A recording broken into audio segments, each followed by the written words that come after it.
بسم الله الرحمن الرحيم. الحمد لله الذي خلق السماوات والأرض وجعل الظلمات والنور ثم الذين كفروا بربهم يعدلون. هو الذي خلقكم من طين ثم قضى أجلا وأجل مسمى عنده ثم أنتم تمترون. وهو الله في السماوات وفي الأرض يعلم سركم وجهركم ويعلم ما تكسبون. وما تأتيهم من آية من آيات ربهم إلا كانوا عنها معرضين. فقد كذبوا بالحق لما جاءهم فسوف يأتيهم أنباء ما كانوا به يستهزئون. ألم يروا كم أهلكنا من قبلهم من قرن مكناهم في الأرض ما لم نمكن لكم وأرسلنا السماء عليهم مدرارا وجعلنا الأنهار تجري من تحتهم فأهلكناهم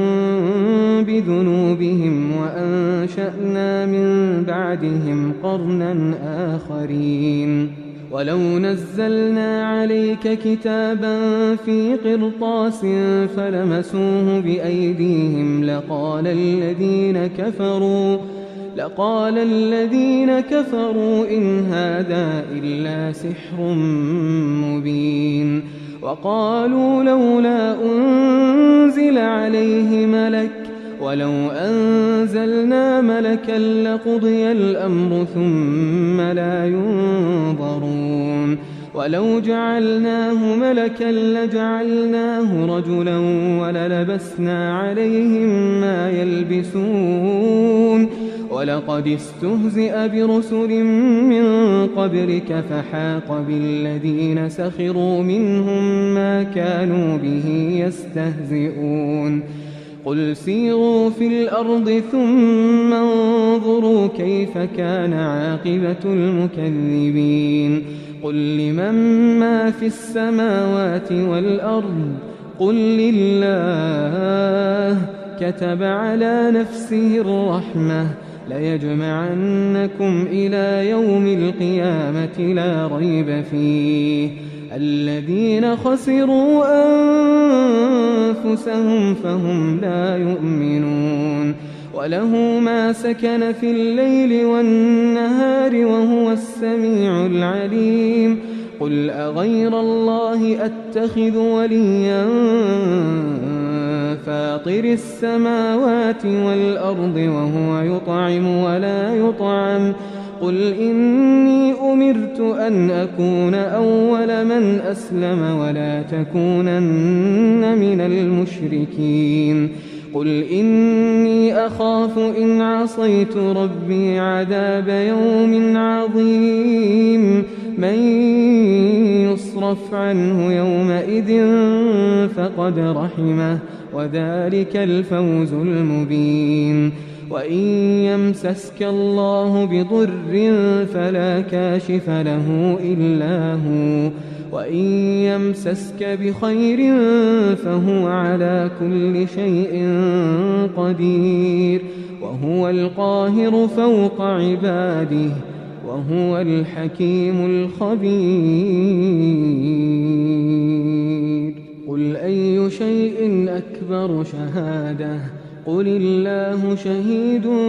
بيني وبينكم. وأوحي إلي هذا القرآن لأنذركم به ومن بلغ. أئنكم لتشهدون أن مع الله آلهة أخرى قل لا أشهد. قل إنما هو إله واحد وإنني بريء مما تشركون. الذين آتيناهم الكتاب يعرفونه كما يعرفون أبناءهم الذين خسروا أنفسهم فهم لا يؤمنون ومن أظلم ممن افترى على الله كذبا أو كذب بآياته إنه لا يفلح الظالمون ويوم نحشرهم جميعا ثم نقول للذين أشركوا أين شركاؤكم الذين كنتم تزعمون ثم لم تكن فتنتهم إلا أن قالوا والله ربنا ما كنا مشركين انظر كيف كذبوا على أنفسهم وضل عنهم ما كانوا يفترون ومنهم من يستمع إليك وجعلنا على قلوبهم أكنة أن يفقهوه وفي آذانهم وقرا وإن يروا كل آية لا يؤمنوا بها حتى إذا جاءوك يجادلونك يقول الذين كفروا إن هذا إلا أساطير الأولين وهم ينهون عنه وينأون عنه وإن يهلكون إلا أنفسهم وما يشعرون ولو ترى إذ وقفوا على النار فقالوا يا ليتنا نرد ولا نكذب بآيات ربنا ونكون من المؤمنين بل بدا لهم ما كانوا يخفون من قبل ولو ردوا لعادوا لما نهوا عنه وإنهم لكاذبون وقالوا إن هي إلا حياتنا الدنيا وما نحن بمبعوثين ولو ترى إذ وقفوا على ربهم قال أليس هذا بالحق قالوا بلى وربنا قال فذوقوا العذاب بما كنتم تكفرون قد خسر الذين كذبوا بلقاء الله حتى إذا جاءتهم الساعة بغتة قالوا يا حسرتنا على ما فرطنا فيها وهم يحملون أوزارهم على ظهورهم ألا ساء ما يزرون وما الحياة الدنيا إلا لعب ولهو وللدار الآخرة خير للذين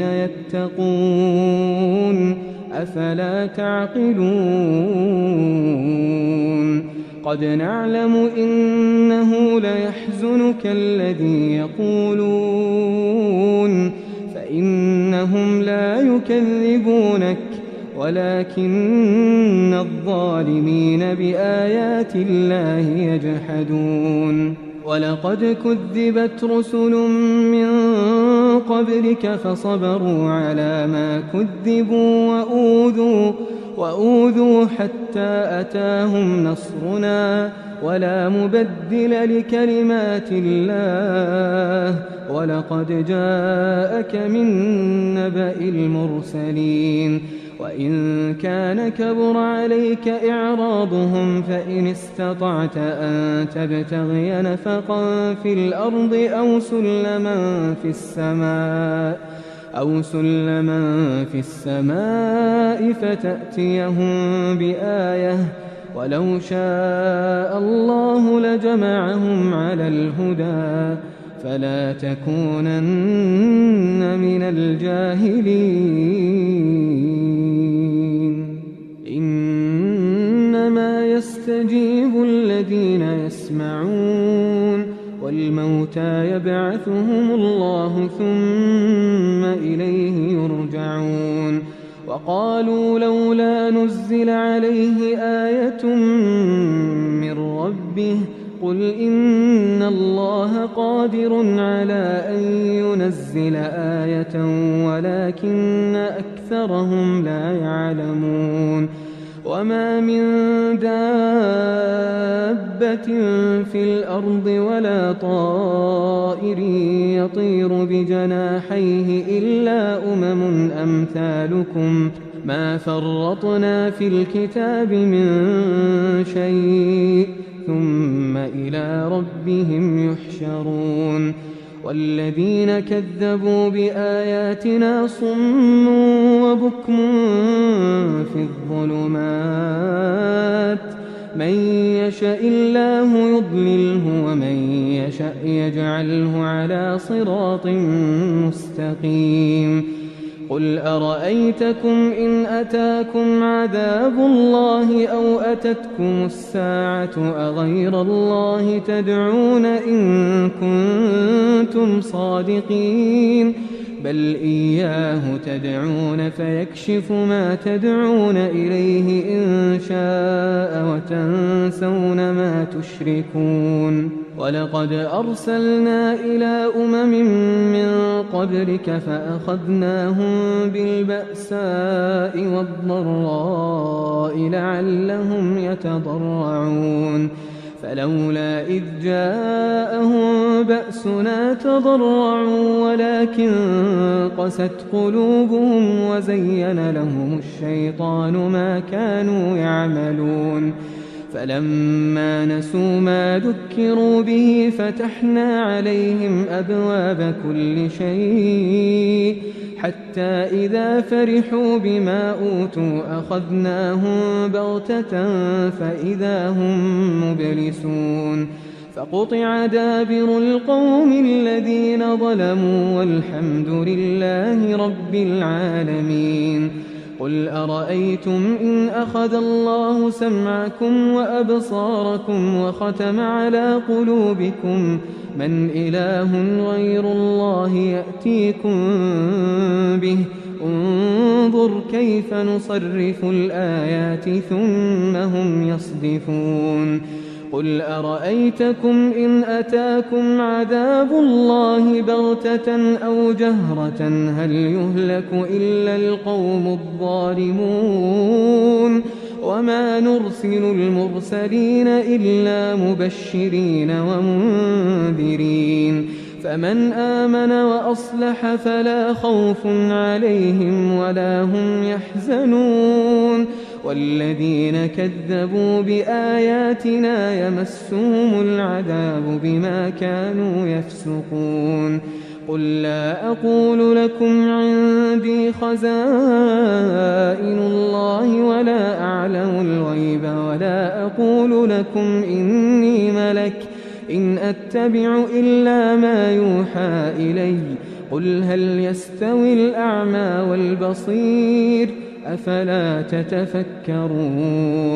وأنذر به الذين يخافون أن يحشروا إلى ربهم ليس لهم من دونه ولي ولا شفيع لعلهم يتقون ولا تطرد الذين يدعون ربهم بالغداة والعشي يريدون وجهه ما عليك من حسابهم من شيء وما من حسابك عليهم من شيء فتطردهم فتكون من الظالمين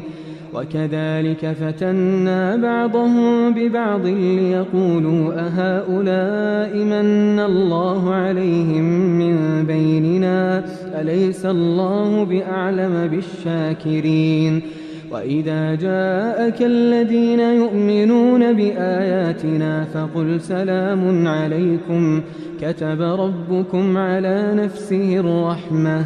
أنه من عمل منكم سوءا بجهالة ثم تاب من بعده وأصلح فأنه غفور رحيم وكذلك نفصل الآيات ولتستبين سبيل المجرمين قل إني نهيت أن أعبد الذين تدعون من دون الله قل لا أتبع أهواءكم قد ضللت إذا وما أنا من المهتدين قل إني على بينة من ربي وكذبتم به، ما عندي ما تستعجلون به، إن الحكم إلا لله يقص الحق وهو خير الفاصلين. قل لو أن عندي ما تستعجلون به لقضي الأمر بيني وبينكم والله أعلم بالظالمين. وعنده مفاتح الغيب لا يعلمها إلا هو، ويعلم ما في البر والبحر، وما تسقط من ورقة إلا يعلمها، ولا حبة في ظلمات الأرض، ولا رطب ولا يابس إلا في كتاب مبين. وهو الذي يتوفاكم بالليل ويعلم ما جرحتم بالنهار ثم يبعثكم فيه ليقضى أجل مسمى، ثم إليه مرجعكم ثم ينبئكم بما كنتم تعملون. وهو القاهر فوق عباده ويرسل عليكم حفظة حتى إذا جاء أحدكم الموت توفته رسلنا وهم لا يفرطون، ثم ردوا إلى الله مولاهم الحق، ألا له الحكم وهو أسرع الحاسبين. قل من ينجيكم من ظلمات البر والبحر تدعونه تضرعا وخفية لئن أنجانا من هذه لنكونن من الشاكرين. قل الله ينجيكم منها ومن كل كرب ثم أنتم تشركون. قل هو القادر على أن يبعث عليكم عذابا من فوقكم أو من تحت أرجلكم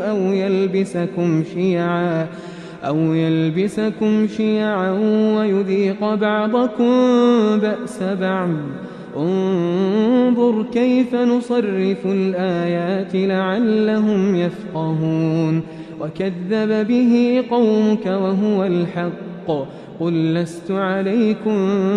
بوكيل، لكل نبأ مستقر وسوف تعلمون. وإذا رأيت الذين يخوضون في آياتنا فأعرض عنهم حتى يخوضوا في حديث غيره، وإما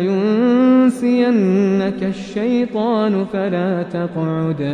فلا تقعد بعد الذكرى مع القوم الظالمين. وما على الذين يتقون من حسابهم من شيء ولكن ذكرى لعلهم يتقون. وذر الذين اتخذوا دينهم لعبا ولهوا وغرتهم الحياة الدنيا،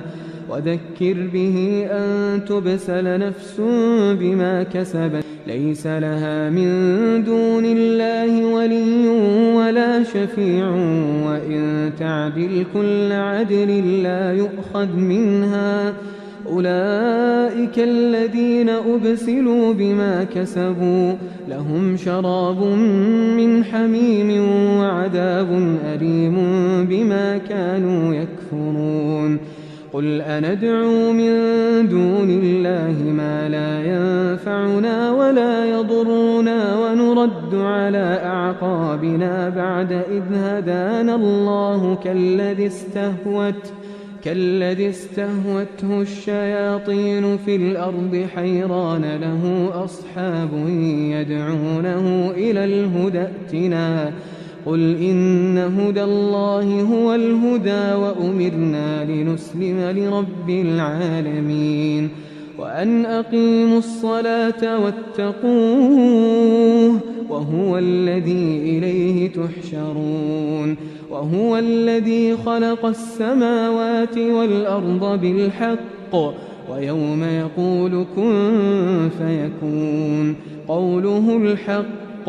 وله الملك يوم ينفخ في الصور عالم الغيب والشهادة وهو الحكيم الخبير وإذ قال إبراهيم لأبيه آزر أتتخذ أصناما آلهة إني أراك وقومك في ضلال مبين وكذلك نري إبراهيم ملكوت السماوات والأرض وليكون من الموقنين فلما جن عليه الليل رأى كوكبا قال هذا ربي فلما أفل قال لا أحب الآفلين فلما رأى القمر بازغا قال هذا ربي فلما أفل قال لئن لم يهدني ربي لأكونن من القوم الضالين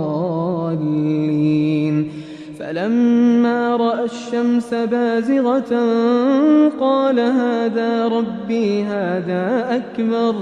فلما أفلت قال يا قوم إني بريء مما تشركون إني وجهت وجهي للذي فطر السماوات والأرض حنيفا وما أنا من المشركين وحاجه قومه قال أتحاجوني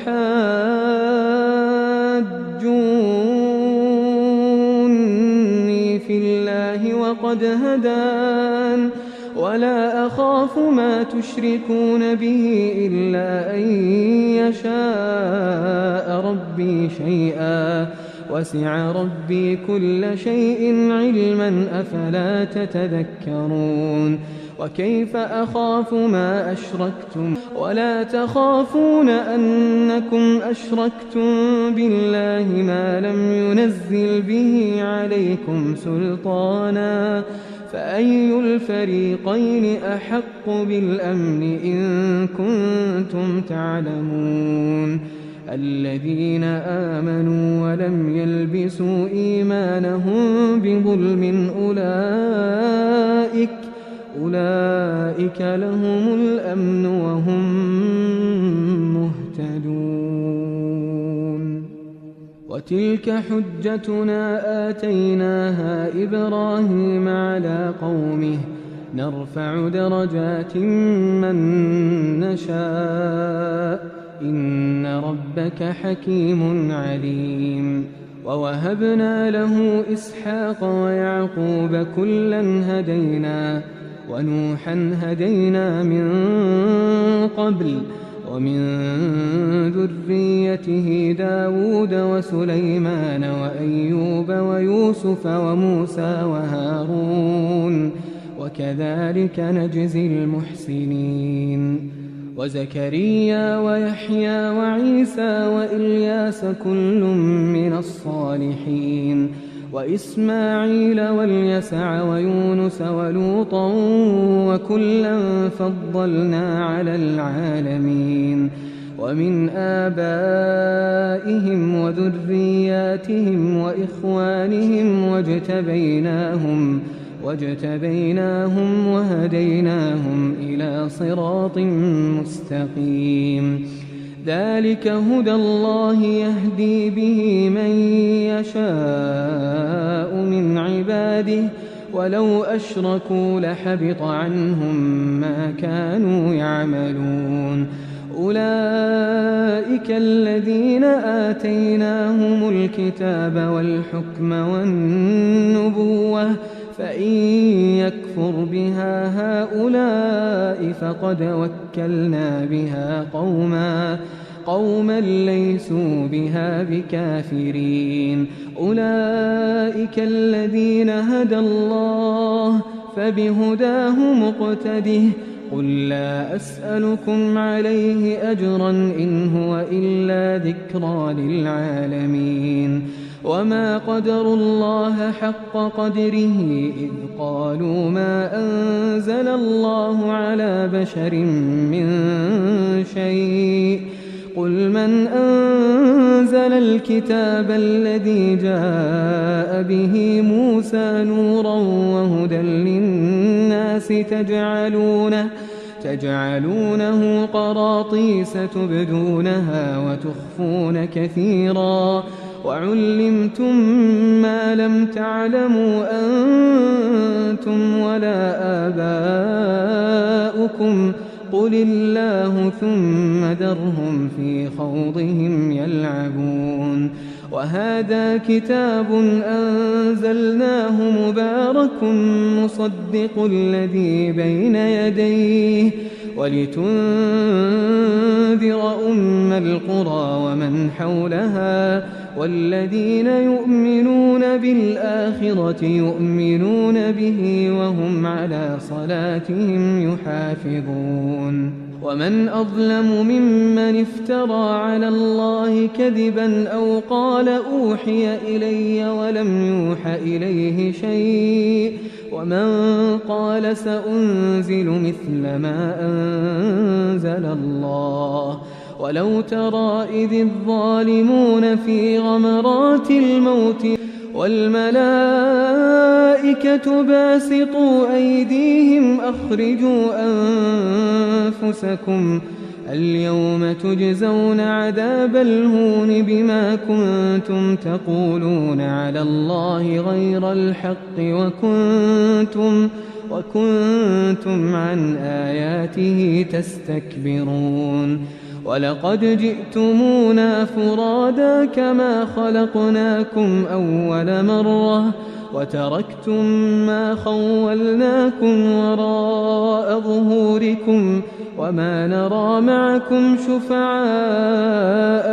الذين زعمتم أنهم فيكم شركاء لقد تقطع بينكم وضل عنكم ما كنتم تزعمون إن الله فارق الحب والنوى يخرج الحي من الميت ومخرج الميت من الحي ذلكم الله فأنى تؤفكون فالق الإصباح وجعل الليل سكنا والشمس والقمر حسبانا ذلك تقدير العزيز العليم وهو الذي جعل لكم النجوم لتهتدوا بها في ظلمات البر والبحر قد فصلنا الآيات لقوم يعلمون وهو الذي أنشأكم من نفس واحدة فمستقر ومستودع قد فصلنا الآيات لقوم يفقهون وهو الذي أنزل من السماء ماء فأخرجنا به نبات كل شيء فأخرجنا منه خضرا نخرج منه حبا متراكبا ومن النخل من طلعها قنوان دانية وجنات من أعناب والزيتون والرمان مشتبها وغير متشابه انظروا إلى ثمره إذا أثمر وينعه إن في ذلكم لآيات لقوم يؤمنون وجعلوا لله شركاء الجن وخرقوا له بنين وبنات بغير علم سبحانه وتعالى عما يصفون بديع السماوات والأرض أنى يكون له ولد ولم تكن له صاحبة وخلق كل شيء وهو بكل شيء عليم ذلكم الله ربكم لا إله إلا هو خالق كل شيء فاعبدوه وهو على كل شيء وكيل لا تدركه الأبصار وهو يدرك الأبصار وهو اللطيف الخبير قد جاءكم بصائر من ربكم فمن أبصر فلنفسه ومن عمي فعليها وما أنا عليكم بحفيظ وكذلك نصرف الآيات وليقولوا درست ولنبينه لقوم يعلمون اتبع ما أوحي إليك من ربك لا إله إلا هو وأعرض عن المشركين ولو شاء الله ما أشركوا وما جعلناك عليهم حفيظا وما أنت عليهم بوكيل ولا تسبوا الذين يدعون من دون الله فيسبوا الله عدوا بغير علم كذلك زينا لكل أمة عملهم ثم إلى ربهم مرجعهم فينبئهم بما كانوا يعملون وأقسموا بالله جهد أيمانهم لئن جاءتهم آية ليؤمنن بها قل إنما الآيات عند الله وما يشعركم أنها إذا جاءت لا يؤمنون ونقلب أفئدتهم وأبصارهم كما لم يؤمنوا به أول مرة وندرهم في طغيانهم يعمهون ولو أننا نزلنا إليهم الملائكة وكلمهم الموتى وحشرنا عليهم كل شيء قبلا ما كانوا ليؤمنوا إلا أن يشاء الله ولكن أكثرهم يجهلون وكذلك جعلنا لكل نبي عدوا شياطين الإنس والجن يوحي بعضهم إلى بعض زخرف القول غرورا ولو شاء ربك ما فعلوه فذرهم وما يفترون ولتصغى إليه أفئدة الذين لا يؤمنون بالآخرة وليرضوه وليقترفوا ما هم مقترفون أفغير الله أبتغي حكما وهو الذي أنزل إليكم الكتاب مفصلا والذين آتيناهم الكتاب يعلمون أنه منزل من ربك بالحق فلا تكونن من الممترين وتمت كلمة ربك صدقا وعدلا لا مبدل لكلماته وهو السميع العليم وإن تطع أكثر من في الأرض يضلوك عن سبيل الله إن يتبعون إلا الظن وإن هم إلا يخرصون إن ربك هو أعلم من يضل عن سبيله وهو أعلم بالمهتدين فكلوا مما ذكر اسم الله عليه إن كنتم بآياته مؤمنين وما لكم ألا تأكلوا مما ذكر اسم الله عليه وقد فصل لكم ما حرم عليكم إلا ما اضطررتم إليه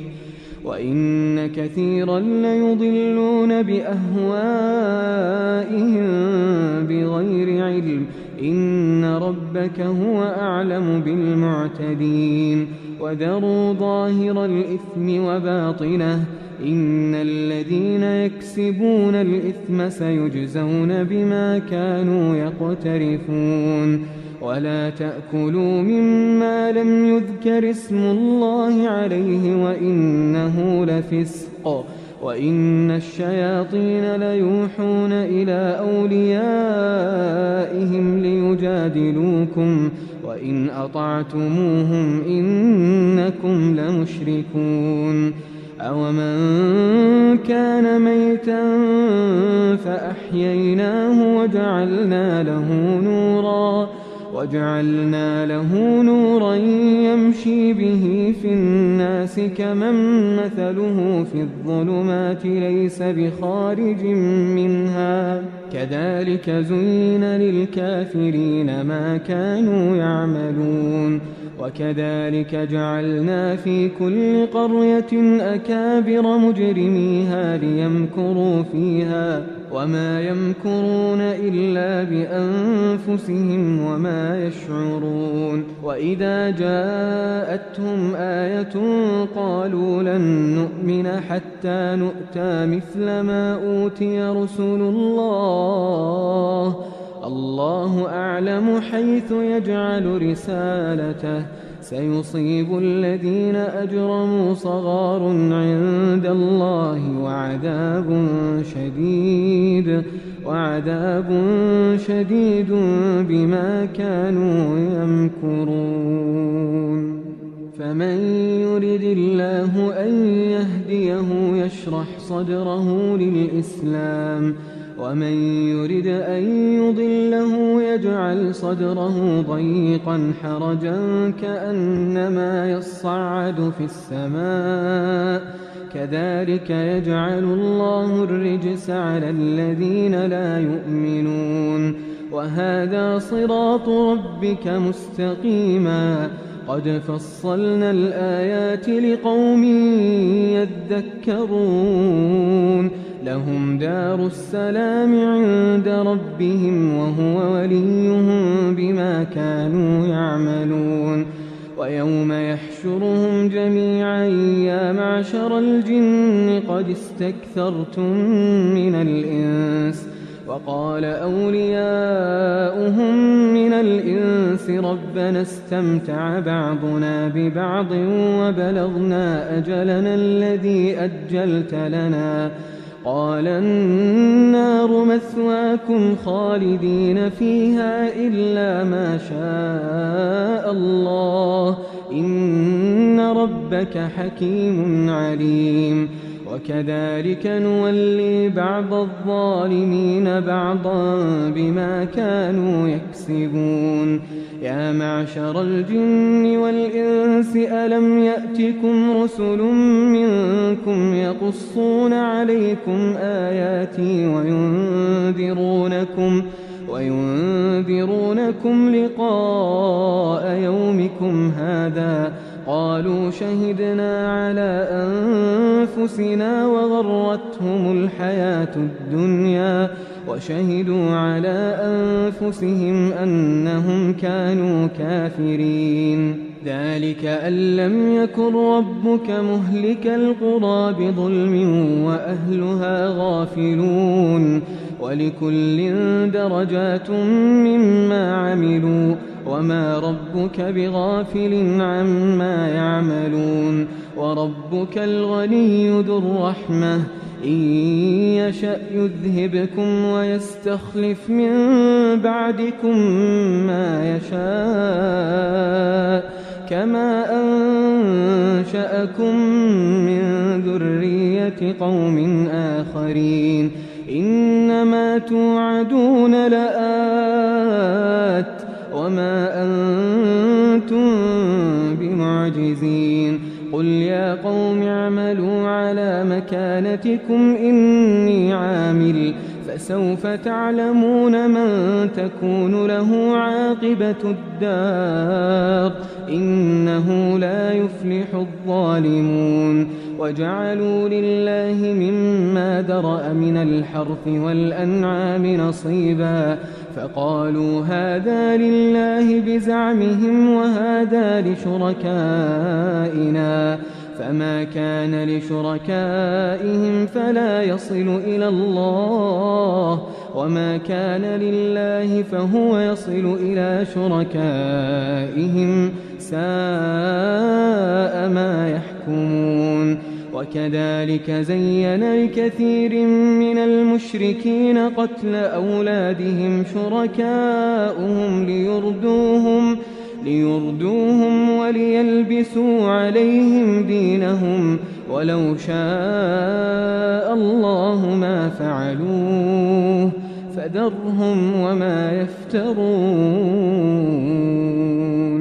وقالوا هذه أنعام وحرث حجر لا يطعمها إلا من نشاء بزعمهم وأنعام حرمت ظهورها وأنعام لا يذكرون اسم الله عليها افتراء عليه سيجزيهم بما كانوا يفترون وقالوا ما في بطون هذه الأنعام خالصة لذكورنا ومحرم على أزواجنا وإن يكن ميتة فهم فيه شركاء سيجزيهم وصفهم إنه حكيم عليم قد خسر الذين قتلوا أولادهم سفها بغير علم وحرموا ما رزقهم الله افتراء على الله قد ضلوا وما كانوا مهتدين وهو الذي أنشأ جنات معروشات وغير معروشات والنخل والزرع مختلفا أكله والزيتون والرمان متشابها وغير متشابه كلوا من ثمره إذا أثمر وآتوا حقه يوم حصاده ولا تسرفوا إنه لا يحب المسرفين ومن الأنعام حمولة وفرشا كلوا مما رزقكم الله ولا تتبعوا خطوات الشيطان إنه لكم عدو مبين 8 أزواج من الضأن 2 ومن المعز 2 قل أذكرين حرم أم الأنثيين أما اشتملت عليه أرحام الأنثيين نبئوني بعلم إن كنتم صادقين ومن الإبل 2 ومن البقر 2 قل أذكرين حرم أم الأنثيين أما اشتملت عليه أرحام الأنثيين أم كنتم شهداء إذ وصاكم الله بهذا فمن أظلم ممن افترى على الله كذبا ليضل الناس بغير علم إن الله لا يهدي القوم الظالمين قل لا أجد فيما أوحي إلي محرما على طاعم يطعمه إلا أن يكون ميتة أو دما مسفوحا أو لحم خنزير فإنه رجس أو فسقا أهل لغير الله به فمن اضطر غير باغ ولا عاد فإن ربك غفور رحيم وعلى الذين هادوا حرمنا كل ذي ظفر ومن البقر والغنم حرمنا عليهم شحومهما إلا ما حملت ظهورهما أو الحوايا أو ما اختلط بعظم ذلك جزيناهم ببغيهم وإنا لصادقون فإن كذبوك فقل ربكم ذو رحمة واسعة ولا يرد بأسه عن القوم المجرمين. سيقول الذين أشركوا لو شاء الله ما أشركنا ولا آباؤنا ولا حرمنا من شيء كذلك كذب الذين من قبلهم حتى ذاقوا بأسنا قل هل عندكم من علم فتخرجوه لنا إن تتبعون إلا الظن وإن أنتم إلا تخرصون قل فلله الحجة البالغة فلو شاء لهداكم أجمعين قل هلم شهداءكم الذين يشهدون أن الله حرم هذا فإن شهدوا فلا تشهد معهم ولا تتبع أهواء الذين كذبوا بآياتنا والذين لا يؤمنون بالآخرة وهم بربهم يعدلون قل تعالوا أتل ما حرم ربكم عليكم ألا تشركوا به شيئا وبالوالدين إحسانا ولا تقتلوا أولادكم من إملاق نحن نرزقكم وإياهم ولا تقربوا الفواحش ما ظهر منها وما بطن ولا تقتلوا النفس التي حرم الله إلا بالحق ذلكم وصاكم به لعلكم تعقلون ولا تقربوا مال اليتيم إلا بالتي هي أحسن حتى يبلغ أشده وأوفوا الكيل والميزان بالقسط لا نكلف نفسا إلا وسعها وإذا قلتم فاعدلوا ولو كان ذا قربى وبعهد الله أوفوا ذلكم وصاكم به لعلكم تذكرون وأن هذا صراطي مستقيما فاتبعوه ولا تتبعوا السبل فتفرق بكم عن سبيله ذلكم وصاكم به لعلكم تتقون ثم آتينا موسى الكتاب تماما على الذي أحسن وتفصيلا لكل شيء وهدى ورحمة لعلهم بلقاء ربهم يؤمنون وهذا كتاب أنزلناه مبارك فاتبعوه واتقوا لعلكم ترحمون أن تقولوا إنما أنزل الكتاب على طائفتين من قبلنا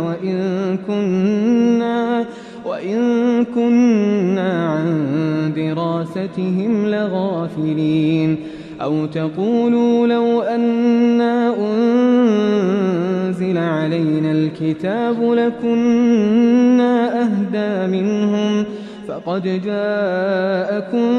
بينة من ربكم وهدى ورحمة فمن أظلم ممن كذب بآيات الله وصدف عنها سنجزي الذين يصدفون عن آياتنا سوء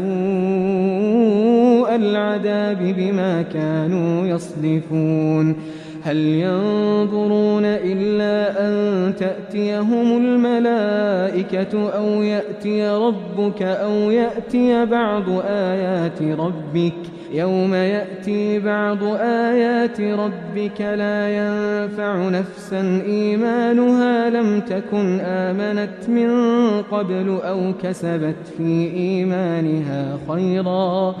قل انتظروا إنا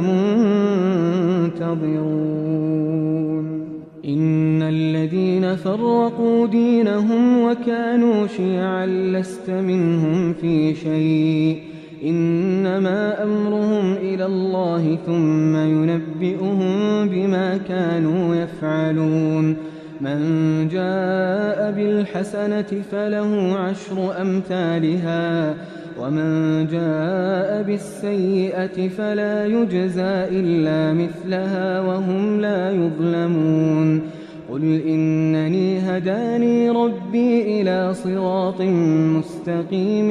دينا قيما ملة إبراهيم حنيفا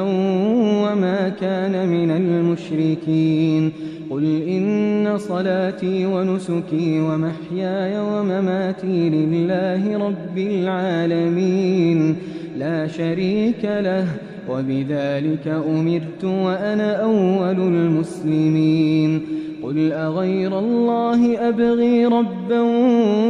وهو رب كل شيء ولا تكسب كل نفس إلا عليها ولا تزر وازرة وزر أخرى ثم إلى ربكم مرجعكم فينبئكم بما كنتم فيه تختلفون وهو الذي جعلكم خلائف الأرض ورفع بعضكم فوق بعض درجات ليبلوكم فيما آتاكم إن ربك سريع العقاب وإنه لغفور رحيم